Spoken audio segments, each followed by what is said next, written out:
the Story Vault presents The Blacksmiths Gift. In a small mountain village of feudal Japan, Kaito, the blacksmith, worked tirelessly, day and night, in pursuit of a dream. A towering man in his 40s with calloused hands and arms marred by burns and scars, Kaito had honed his craft for decades.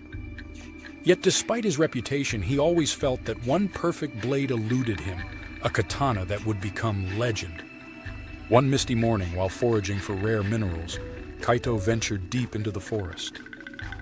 He stumbled upon an old man seated cross-legged beneath a towering cedar.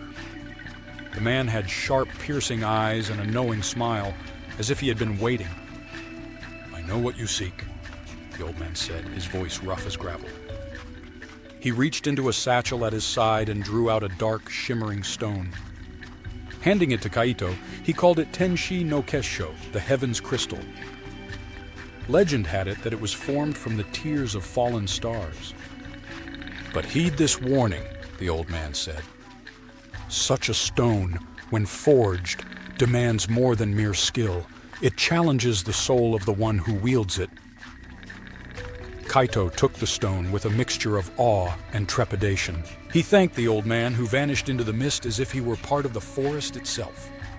Returning to his forge, Kaito isolated himself for weeks, working to harness the power within the Tenshi no Kesho. As he labored, visions began to haunt him. In the flickering light of his forge, he saw a warrior wielding the very sword he was crafting, cutting through foes with supernatural precision, yet surrounded by shadows. The visions left him unsettled, but only deepened his resolve. Helping him throughout was his daughter, Aiko. A young woman of quiet strength, Aiko had grown up around the forge, and while she respected her father's work, she feared the cost this particular blade might exact.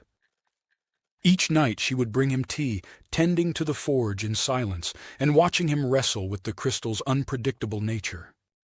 One evening, after a long day of hammering and folding steel, Kaito paused to drink the tea Aiko had brought him. She hesitated, then spoke softly, her voice barely above a whisper. "Father, a blade of such strength, but what if it brings only sorrow?" Kaito looked at her, a tired but reassuring smile on his face. He placed a hand on her shoulder. "Aiko, this blade isn't just for me, it's for you, for our village, for all that we hold dear. And perhaps one day, it will be yours to carry on." Her worry did not leave her eyes, but she nodded, understanding his determination.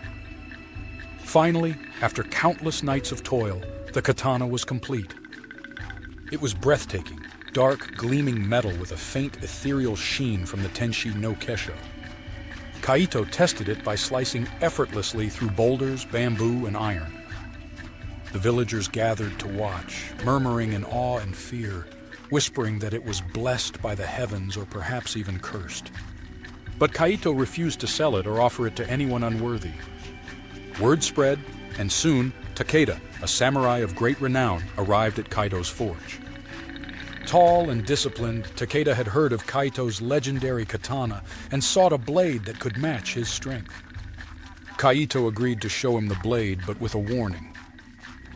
"This sword," he said, "is more than a weapon. It has its own spirit, its own will. It may demand more than you are prepared to give." Takeda accepted the terms solemnly.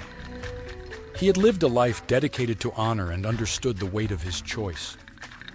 As he took the katana in his hands, a faint glow surrounded him.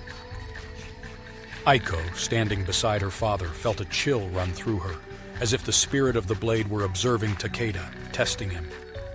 With a heavy heart, Kaito watched as Takeda prepared to leave with the katana. Aiko, dressed in her finest kimono, stood beside him, clutching his arm as they watched the warrior vanish down the mountain path. In that moment, she felt both relief and a pang of sorrow, knowing that part of her father's soul left with the sword. Years passed, and tales spread of a warrior with an unbreakable blade, cutting through enemies with a speed and precision unmatched, yet fighting as if possessed by something beyond him.